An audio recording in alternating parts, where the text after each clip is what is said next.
سلام بچه ها، خوش اومدید به این ویدیو. الان وقت عسله و نتیجه چند ماه فعالیتمون رو باید توی این ماه انجام بدیم و بتونیم اون محصولی که میخوایم تولید کنیم. الان وقت تولید محصول. من چند وقت پیش ازتون پرسیدم، گفتم بچه ها برای اینکه بتونیم یه عسل تولید بکنیم چی کار باید بکنیم که تولیدات عسلمون بره بالاتر. من اینجا 3 ابزار بهتون نشون میدم و میگم چی کار بکنی که تولیدتون بره بالاتر و بتونید کنترل جمعیت داشته باشید. اومدیم بهار جمعیت سازی رو انجام دادیم و گفتیم ما باید جمعیتمون بره بالاتر و بتونیم توی موقع عسلگیری موقع عسلگیری بیشتری راندمان رو داشته باشیم. اومدم یه قانونی رو تعریف کردم، گفتم یه قانونی هست به اسم قانون 20-20. خب 20 روز من رعایت کردم و اومدم گفتم که من فقط زنبور عسل میخوام و هیچ چیز دیگه ای نمیخوام، فقط میخوام تولیدم بره روی زنبورهای کارگر و کارگرم رو بیشتر بکنم. الان که توی ماه خرداد ماه هستیم، وقتی اینه که ما بیایم عسلمون رو برداشت بکنیم. الان 20 روز مونده که ما بریم عسل رو برداشت بکنیم. خب من اولین شهد خارشتو رو دیدم، یعنی اولین گل خارشتو رو دیدم. پس نتیجه میگیرم بچه ها که بیایم قانون 20-20 رو اجرا بکنیم و 20 روز باید یه کاری انجام بدیم که بتونیم تولید عسلمون بره بالاتر. من یه ابزار آوردم، یکم فاصله بدم از دوربین. این شبکه مان ملکه است که از شرکت هفت گوهر خریدم. خب این شبکه مان ملکه رو استفاده میکنم، هم میتونم شبکه مان ملکه عمودی استفاده بکنم که این عمودیه، هم از شبکه مان ملکه افقی میتونم استفاده بکنم. یعنی جمعیت ما ساختم، حالا زنبور رو میارم بالا، یه طبق به کندو میدم و زنبورا میان بالا و شروع میکنم به عسل ریختن داخل اون قاب ها. این کار رو میتونیم انجام بدیم با این شبکه مان ملکه عمودی، هم میتونیم انجام بدیم. ایزیلاتور هم میشه. یه ایزیلاتور هست، ایزیلاتور آذر پلاستیک 4 قاب، من از اون استفاده میکنم و موقعی که شهدگیری انجام میشه و شروع میکنم واسه شهد، ملکه رو میندازم داخلش به مدت 20 روز که بیشتر از 20 روز نشه، چون بیشتر از 20 روز یه داستانایی پیش میاد، چون بوی ملکه کمتر میشه توی کندو و ممکنه ملکه رو بکشن. ایزیلاتور 1 قابی هم هست از شرکت هفت گوهر. خب عکسشو براتون میذارم اینجا. این ایزیلاتور هم زنبوردارا استفاده میکنن برای اینکه عسلشون رو بیشتر تولید بکنن. حالا من نحوه استفاده اینو توی کلونی آموزش میدم و بهتون میگم که چطوری میتونیم استفاده بکنیم و داخل کندو بذاریم، بتونیم عسل بیشتری تولید بکنیم. ایزیلاتور 4 قاب هم که خودتون میدونید من تو ویدیو هم استفاده کردم. 4 تا قاب داره، زنبوره که توش ملکه هست، یه قابی که ملکه توش هست میذارم داخل اون ایزیلاتور و بقیه قاب ها یا یه دونه پوکه بهش اضافه میکنم. قاب هایی که لارو دارن، لارو و تخم دارن، داخل اون ایزیلاتور میذارم. تخم های سربسته رو بیرون ایزیلاتور میذارم که توی زمان شهر زنبور کارگر بعد از اینکه این کارگرها به دنیا اومدن شروع کنم به ریختن شهد و تولید عسل توی اون گاوها. حالا بچه‌ها بریم این رو انجام بدیم و نحوه استفادهش هم بهتون توضیح بدم. من برم لباسم عوض بکنم. الان واقعا هوا خیلی خوبه، خیلی عالی. تنز بود، هوا خیلی بد بود. بچه‌ها یه بریم که کارامون رو انجام بدیم و مرسی. بچه‌ها این شبکه مال ملکه عمودیه. خب ببینید من اینو گذاشتم داخل یه طبق و بهتون نشون بدم. میبینید خیلی روون جابجا میشه. هم میتونیم 2 گاو نگه داریم، هم میتونیم 1 گاو نگه داریم، هم میتونیم 3 گاو نگه داریم. هم اصلا خیلی متعادل، خیلی انعطاف داره و خیلی کار میتونیم باهاش انجام بدیم. این شبکه مال ملکه است.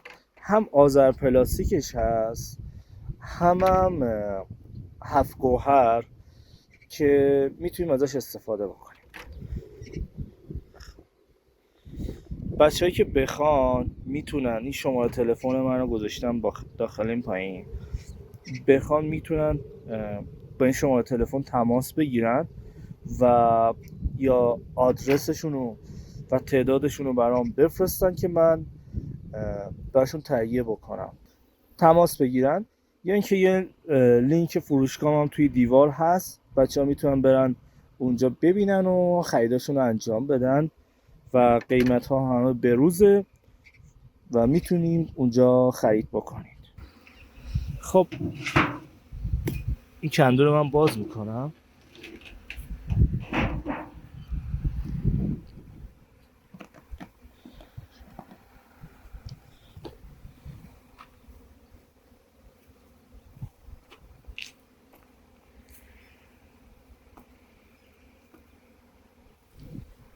خب بچه نگاه کنید، این الان کندوی مناسبیه.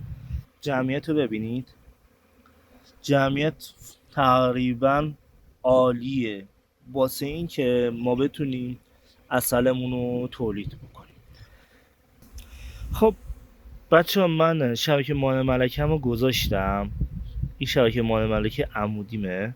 خب بعد ملکم میگذارم این قسمت و الان یه قاب کشیدم بیرون. اینجا من بهتون توضیح بدم این قابو. اگه دقت بکنید این گاو من تخم سربسته است و زنبوری که از این به دنیا میاد جایگزینش باید عسل باشه. خب جایگزین این باید عسل باشه و من اینو میذارم بیرون این گاو. اینو بذارم زمین، میذارم بیرون. این سمت ملکم باید باشه، این سمت باید تخم سربسته‌ای که الان بهتون نشون دادم باید باشه و زنبورهای پروازی بیان جایگزین اون بکنن و عسل بریزن. و بذار این گاوم بکشم بیرون، این ببینم این گاو چیه. این هم تخم سربسته است.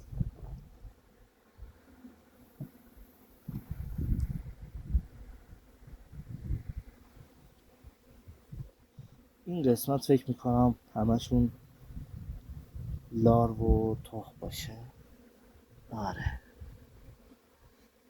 این قسمت تخم روز و لاروه. میام تقسیم میکنم، قشنگ تقسیمش میکنم و اینجوری باعث میشه که مدیریت بکنم تخم‌ریزی ملکه رو و مدیریت بکنم برداشت عسلمو که چطور میتونم عسل بیشتری رو تولید بکنم. بچه اومدم جداش کردم و ملکه رو گذاشتم داخل این 3 تا قاب و بقیه اینا تخمای سربستن، این قسمت هم تخم و لارو منه. حالا میام چی کار میکنم؟ میتونم از شبکه ماهی ملکه خود 7 گوهم که به صورت افقیه رو بذارم اینجا و این پوشش هایی که دارید میبینید، اینا شیارا رو، این شیارا داخل اون شبکه ماهی ملکه میره و قفل میکنه که ملکه از این سمت نیاد به این ور. این کارم میتونم بکنم، این کارم میتونم بکنم، این پارچه رو بذارم این قسمتی که اینجا هست، خب این قسمتی که شیارا هست، این قسمت رو من بیام آجر یا سنگی به این صورت بذارم و این کیپ بشه. که کیپ شد، حالا دیگه ملکه از اون سمت نمیاد این ور. اینجوری ایزیلاتور رو تبدیل میکنم به ایزیلاتور. این کارم میتونم انجام بدم به این صورت. خب بچه ها، من اینجوری مدیریت میکنم و الان وقت مدیریت کردن واسه این کاره که بتونم عسل بیشتری رو تولید بکنم.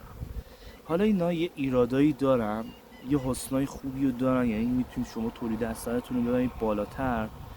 یعنی به جای اینکه مثلا بیاید از هر کندو 1 قاب یا 2 قاب عسل برداشت بکنید، من 4 قاب جدا میکنم و 5 قابم میشه عسل و تولید عسلم میره بالاتر. بستگی به خودتون داره و منطقتون داره. ببینید شهد منطقتون چقدره. اگه ببینید شهد منطقتون خیلی زیاده، طبیعی کار کن. اگه ببینید شهد منطقتون تو اون سال خیلی کمه، بیاید تغذیه کار کنید و عسل تغذیه‌ای به مشتریاتون بدید. ولی خب هر جور خودتون مایلید و نوع کار کردنتون مهمه. این روشی که میتونید عسل تولید عسلتون رو ببرید بالاتر و خیلی هم عالی. با این روش میتونید به تمام نتیجه این چند ماهتون رو برسید. این از این و چیز خاصی فکر میکنم دیگه نیست. الان دارم نگاه میکنم ببینم چیز خاصی هست من جا گذاشته باشم که بهتون توضیح بدم، ولی میبینم فعلا چیزی نیست تا چیزای دیگه. آها بچه ها، معایب این شبکه ماهی ملکه یا ایزیلاتور اینه که زنبور ملکه حبس میشه و تخم‌ریزیش محدودتر میشه. زنبورایی وقتی پروازی زیاد بشن بوی کمتری رو نسبت به چطور بهتون میگن کارگرها، پرستارها کمتر ایجاد میکنن و ممکنه که زنبورهای کارگر ملکه رو بکشن. پس اینو رعایت بکنید. 20 روز شما فرصت دارید تا اینکه بتونید عسلتون رو برداشت بکنید. یعنی من الان 4 تیره میام مان ملکه رو میذارم، یعنی 24 دیگه من باید عسلم رو برداشت بکنم. میگم که نگاه کنید منطقتون رو و بر اساس منطقتون پیش برید. که ما الان منطقه‌مون خارشوتور و یونجه است. الان وقت گل کردن این گیاه هاست و باید الان باید این کار انجام بدم که بتونم عسل بیشتری تولید بکنم. این از این. بچه ها، میخوام یه کاری رو انجام بدم. میخوام در مورد گیاه ها صحبت بکنم و نوع گیاه ها چی هم و شهد دارن یا ندارن رو توی این پلیلیست میخوام اجرا بکنم، چون همه زنبوردارها نیاز دارن دور و برشون رو بشناسن. پس ما هم باید دور و برمون رو بشناسیم و بدونیم که چی کار باید بکنیم که منطقمون این گیاه شهد داره یا این گیاه شهد داره. اینا رو باید همه رو بدونیم و بر اساس اون بریم جلو. و لینک فروشگاهم این پایین گذاشتم، میتونید اونجا سر بزنید و خریداتون رو از این فروشگاه داشته باشید و چیزهایی که نیاز دارید رو برام توی فروشگاه پیام بفرستید. من سعی میکنم براتون، اگه موجودی داشتم که هیچی، اگه موجودی نداشتم براتون تهیه میکنم. قیمت ها هم همونجا توی دیوار میتونید چت کنید با هم توی دیوار، میتونید توی دیوار چت بکنید و من اونجا قیمت ها رو بهتون به روز میگم. دمتون گرم که هستید. اگه تا الان این ویدیو رو لایک نکردید، ویدیو رو لایک بکنید، کانال رو سابسکرایب بکنید، سابسکرایب این کانال فراموش نشه و این ویدیو رو برای دوستاتون بفرستید. دمتون گرم، مرسی که هستید. تا ویدیوی بعدی، خداحافظ.